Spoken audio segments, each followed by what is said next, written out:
Tete ndanga ndauya. Chasura. Zienda nenhlaka. Kaka.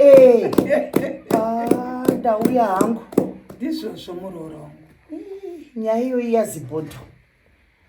Ndauya kunokumbira ruregerero tete. Ndashaya kuti ndomira pai, ndandichitoshaya kufunga kuti ndokwira bhazi here ndorega ndodini ndotsvaga vanofamba pakati pedu. Mwana akadya mari zvakandiita kuti ndinyare, ndakashaya kana pekupfeka. Tete vangu zvinoputsa ukama izvi, mari inoputsa ukama vatete. Iwe murora, usakumbira ruregerero rusina basa. Iwako zvakabva chokwadi angauye nemukwasha utorera mukwasha mari zvakatokonzerwa naro zimukwasha aiwa tete musadaro. Tete musadaro. Zibhodho hamumuzivi imi. Hamuna kumbogara naye imi. Ndinomuziva panyaya dzemari tete ndomuziva mwana wangu uyu.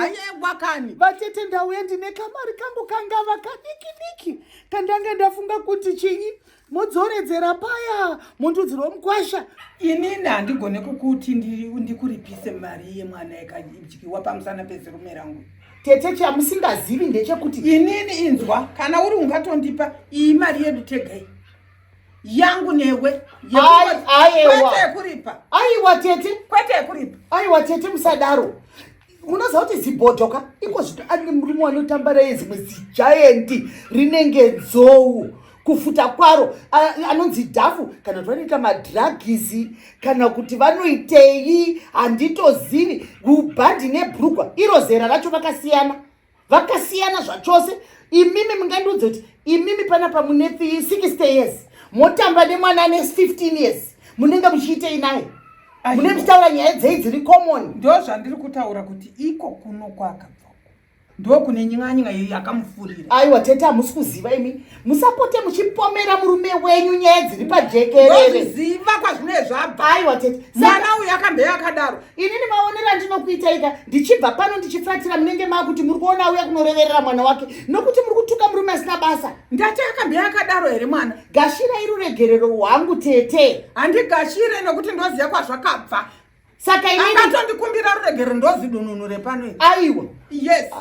Vatete, muchandifunga rimwe musi. Muchanditi ndichazokuti rangarirai pandaikuudza kuti murume uya nhasi maakuchema. Muchazviona henyu vatete. Kwete iyeye. Handidembe munhu akadaro ini. Uyu.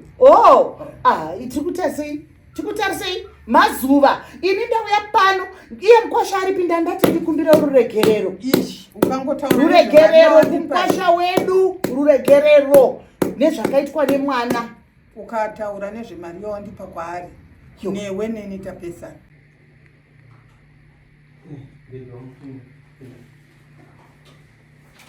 Welcome to my home.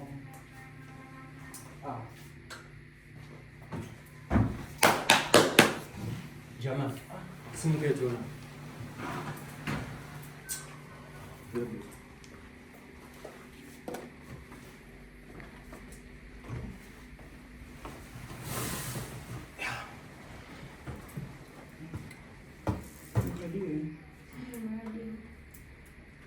Ndakakuti chini nawe kurara pambedha pangwa.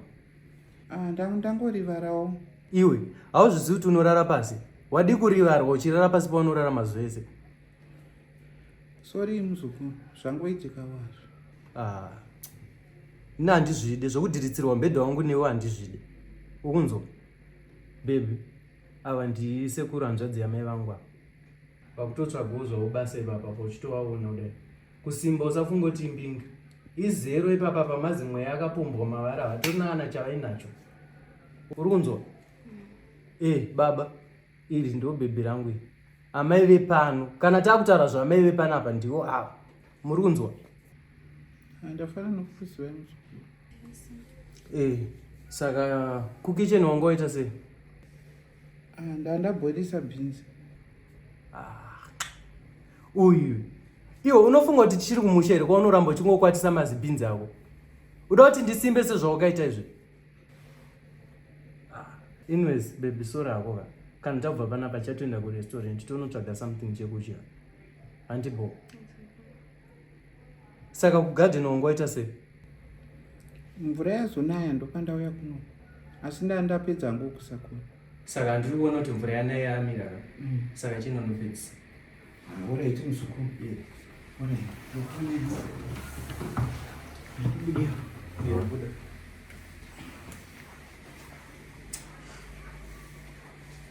Kuna bebera. Ndozvinonetsera kuchengeta hama pamba. Hama dzinonetsa. Vakatobvawo kumusha vari kutotambura. Tsve kuti vachishandawo mabasa ekuti vawane basa. Vatsvage mabasa vari kutorera vakarara pamubhedha wangu. Nandizonakirwe nazvo manje. Samarese kugadzisamba munombona kuba. Mari. Inotsvagwa zve. Ndiri munhu wemahaso. Zvokutodaro ndorova mahaso. Inoimba inoika itori diki. Than iwe yandiri kutovaka. Iwe manje kubva enda muzita rako direct. Hairo zisuburb ziflat randiri kutovaka. Uona? Baba nemajilimu. Makasimberi. Wakadiko mwanangu. Wakadiko iwe.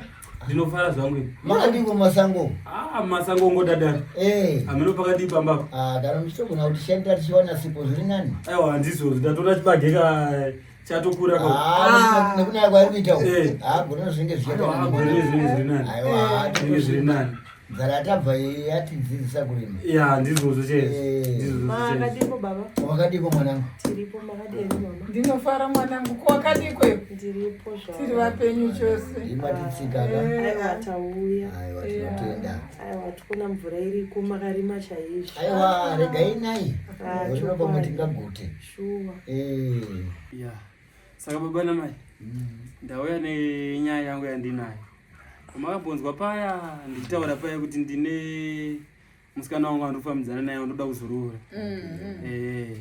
Ndiye wandoya naye anonzi Mei. Taifunga kuti unonyepa ka. Aiwa kuitewo. Unobva kukona naye mwana. Ndobva kwachiota. Kwachiota nechepaka. Pane nguo. Papi pacho. Pamanyaira. Muchere kwasikana. Pera ungwe. Wamanyori. Aiwa zviita mwanangu. Varizobari kadai baba. Aiwa zvinokudzwa vanangu. Aiwa ndizvo zvona. Aiwa zvagonekwa. Ndiseka rakutaura kuti anororere mukoma. Zvino. Zvino nhasi ndati aiwa rege ndidovaratidza. Wazvigona izvi. Saka unofunga kuti odii manje. Ndakachifunga kuti pamombe nhatu dzangu dziya dzandakambenge ndataura dziya kuti ndinoda kutengesa dziya idzi.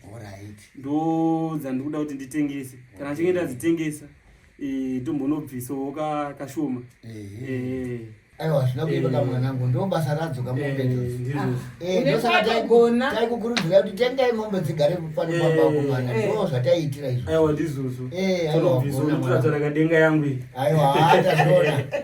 Ndazviona mwanangu. Kuchengeta ndika mwanangu. Aiwa. Anditi chokwadi. Chatinongoda kuti mungoziva iso tinodo zvinonakawo nesipo kakota kuraka. Ndizvozvo aiwa zvinouya zvacho. Aiwa zvinodiwa mwanangu. Aiwa wagona. Aiwa nesuwo takomborerwa. Sadza rawanda.